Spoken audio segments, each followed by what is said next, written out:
Bismillahirrahmanirrahim. Assalamualaikum warahmatullahi wabarakatuh. Pada kesempatan kali ini, Rabu 15 Juli 2020, saya akan membawakan materi kedua, yaitu tentang sadar hukum. Sebelum saya membawakan materi kedua, terlebih dahulu saya akan memperkenalkan nama saya dulu. Nama saya Abdul Basri, SPD MM. Kebetulan mengajar materi pelajaran atau mata pelajaran PPKN, Pancasila dan Kewarganegaraan. Baiklah, kita mulai dengan materi yang saya akan bawakan, yaitu materi tentang sadar hukum. Oke, kalian sudah siap semuanya menyimak? Nah, sebelum Bapak mulai tentang materi sadar hukum, kalau terlebih dahulu Bapak akan bertanya pada kalian. Mungkin di antara kalian ada yang tahu apa sih yang dimaksud dengan sadar hukum itu? Oke? Bapak yakin dan percaya kalian semua tahu apa yang dimaksud dengan sadar hukum. Dan semua kalian juga pasti bisa membuat definisi, walaupun definisi kalian tentang sadar hukum itu berbeda-beda, karena setiap orang itu mempunyai sudut pandang yang berbeda-beda. Untuk itu, untuk menyamakan persepsi kita semua tentang apa itu sadar hukum, sadar hukum adalah kesadaran dari diri sendiri tanpa tekanan, paksaan, atau perintah dari luar untuk tunduk dan patuh pada hukum yang berlaku. Jadi tunduk patuh pada hukum yang berlaku tanpa ada paksaan dan tekanan. Nah, kalian semua calon siswa-siswi SMA Negeri 1 Jonggol, ketika kalian sudah masuk menjadi siswa-siswi SMA 1 Jonggol, nanti kalian akan dihadapkan pada aturan-aturan yang mengikat yang harus Anda taati selama kalian menjadi siswa-siswi SMA 1 Jonggol. Apabila aturan tersebut kalian melanggar, tentu saja ada konsekuensinya, yaitu kalian akan mendapatkan sanksi secara tegas dan nyata. Misalkan, aturan pertama, ketika kalian menjadi siswa-siswi SMA 1 Jonggol, yaitu pertama, masuk sekolah. SMA 1 Jonggol masuk jam 6.50. Kalau kalian terlambat, konsekuensinya pasti kalian akan mendapatkan sanksi, yaitu teguran. Itu sanksi pertama. Kalau teguran sudah mendapatkan teguran beberapa kali, lalu Anda masih terlambat juga, nanti ada sanksi berikutnya, yaitu berupa pemanggilan orang tua untuk klarifikasi kenapa Anda selalu telat datang ke sekolah. Itu aturan pertama. Aturan kedua, yaitu kalian mengenai seragam pakaian SMA 1 Jonggol.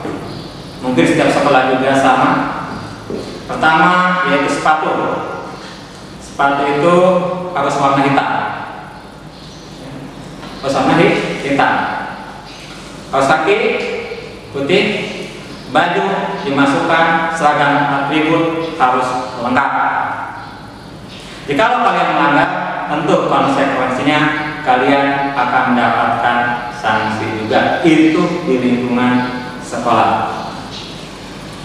Nah, di sini ada beberapa pendapat tentang apa sih kesadaran hukum itu. Di sini Bapak kutip definisi kesadaran hukum menurut Pak ahli. Salah satunya yaitu menurut Sunarjo Sukanto. Kesadaran hukum adalah, atau kesadaran hukum sebenarnya merupakan kesadaran atau nilai-nilai yang terdapat dalam diri manusia tentang hukum yang ada atau tentang hukum yang diharapkan ada. Jadi ada ius constitutum dan ius constituendum. Itu kalau dalam bahasa hukum dan bahasa tata negara.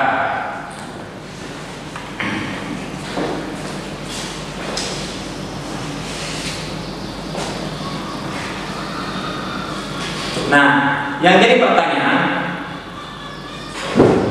kenapa sih atau mengapa kesadaran hukum itu sangat penting bagi manusia dalam kehidupan bermasyarakat? Jadi yang jadi pertanyaan, mengapa kesadaran hukum sangat penting bagi manusia dalam kehidupan masyarakat? Mungkin di antara kalian ada yang bisa jawab. Mengapa kesadaran hukum sangat penting bagi manusia dalam hidup bermasyarakat? Silakan kalian pikirkan dulu sebelum Bapak jelaskan. Karena Bapak yakin setiap yakinnya Anda juga sudah pada bisa, Anda juga sudah pada tahu.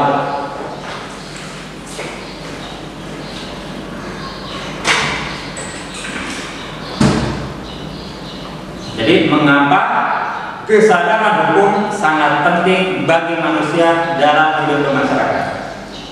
Oke?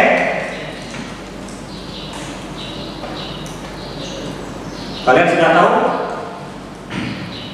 Ya.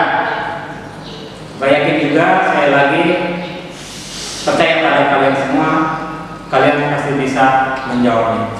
Untuk itu, pendapat dari kalian semua akan Bapak pertegas lagi. Jadi, mengapa kesadaran hukum sangat penting bagi manusia dalam hidup bermasyarakat? Karena sadar hukum merupakan wujud sikap. Karena sadar hukum merupakan wujud sikap anggota masyarakat dalam mematuhi, mentaati hukum atau ketentuan-ketentuan yang berlaku. Jadi kesadaran hukum itu merupakan wujud sikap anggota masyarakat dalam mematuhi, mentaati hukum atau ketentuan-ketentuan yang berlaku. Di sini ada macam-macam kesadaran hukum. Jadi ada macam-macam kesadaran hukum. Pertama yaitu mungkin Anda juga sudah pada tahu macam-macamnya. Coba di antara kalian kira-kira apa aja macam-macam kesadaran hukum itu?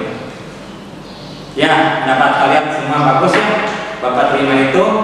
Jadi pertama kesadaran hukum di lingkungan keluarga. Yang kedua kesadaran hukum di lingkungan sekolah, seperti yang tadi di awal Bapak jelaskan. Yang ketiga kesadaran hukum di lingkungan masyarakat. Yang keempat kesadaran hukum atau sadar hukum di lingkungan negara.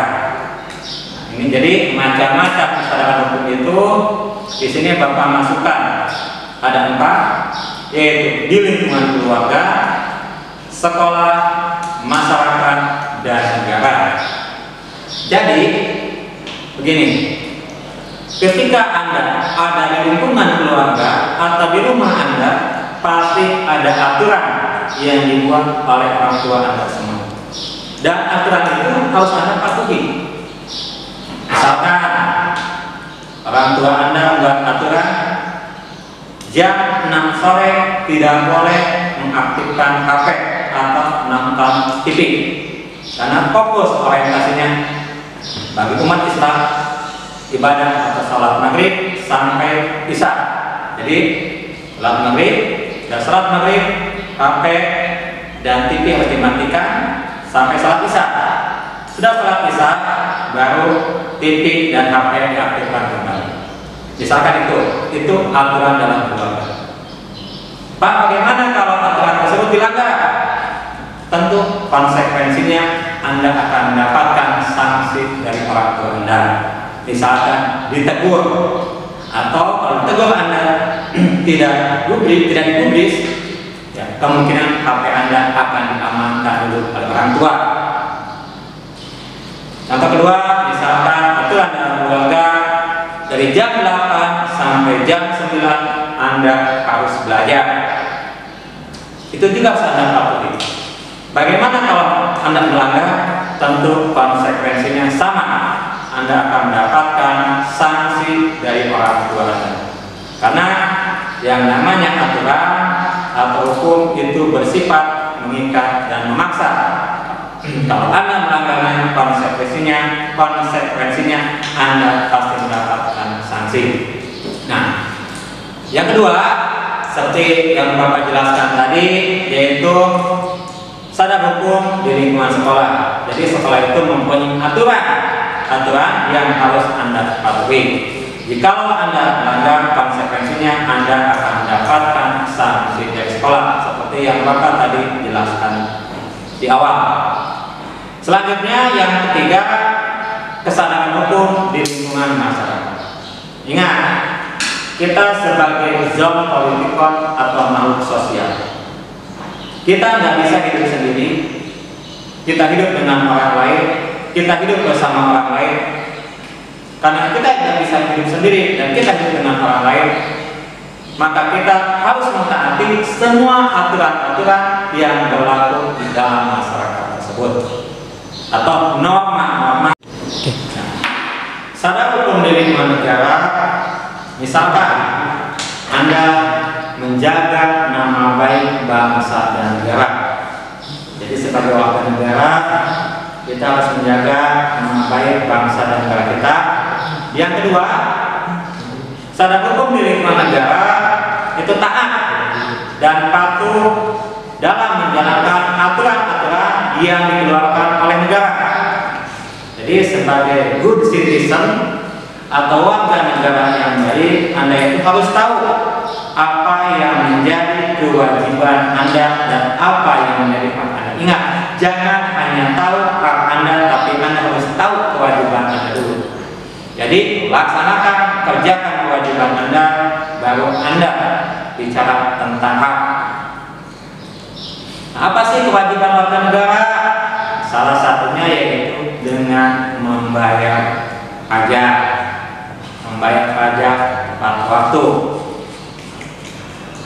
Nah, sebagai warga negara yang baik, Anda harus membayar pajak, karena pajak itu sebagai salah satu penghasilan atau pemasukan negara yang paling besar. Nanti hasil yang bayar pajak tersebut digunakan untuk pembangunan negara kita semua demi kesejahteraan dan kemakmuran rakyat. Nah, kalau sadar hukum di lingkungan negara, jadi sadar hukum di lingkungan negara yang berikutnya, saling menghormati sesama warga negara. Jadi ingat, harus saling menghormati sama warga negara. Jadi tidak membeda-bedakan warna kulit, atau jangan sampai terjadi kasus SARA. Jadi semua warga negara itu sama kedudukannya di hadapan hukum. Jadi harus saling menghormati sama warga negara.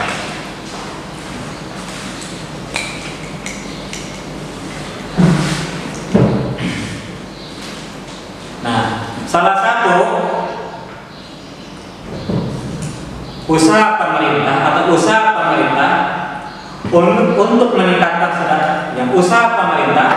untuk meningkatkan kesadaran hukum adalah, jadi bagaimana sih usaha pemerintah untuk meningkatkan kesadaran hukum bagi warga negaranya? Yaitu satu, atau menata sistem hukum nasional yang menyeluruh, terpadu dengan mengakui dan menghormati hukum, agama, dan adat di samping itu memperbaharui perundang-undangan dan hukum yang diskriminatif, termasuk ketidakadilan dan gender. Jadi gini intinya, jadi hukum itu diciptakan untuk menciptakan atau keadilan bagi semua warga negara. Jadi semua warga negara kedudukannya di hadapan hukum itu sama, tanpa membeda-bedakan gender, jenis kelamin atau waktu. Semua kedudukannya sama. Tidak ada pejabat, tidak ada masyarakat kecil, semua di hadapan hukum sama. Karena tujuan hukum itu yaitu satu. Karena tujuan hukum yaitu untuk menciptakan keadilan bagi semua warga negara.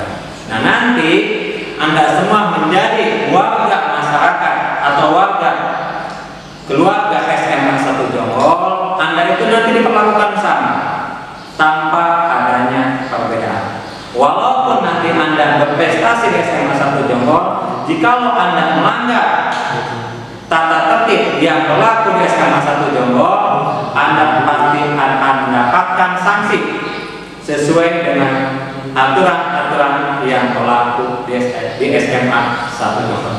Oleh karena itu, Bapak tegaskan kembali pada kalian semua, dan Bapak yakin dan percaya kepada kalian semua bahwa kalian semua adalah calon siswa siswi SMA 1 Jonggol yang terbaik. Jadi semua taati aturan SMA 1 Jonggol, semua patuhi semua aturan yang berlaku di SMA 1 Jonggol. Jika Anda melanggar, pertegasan kembali, Anda akan mendapatkan sanksi secara tegas dan nyata tanpa membeda-bedakan. Itu aja yang Bapak disampaikan. Jika ada yang ditanyakan, nanti kita diskusikan lagi. Akhir kata, wassalamualaikum warahmatullahi wabarakatuh.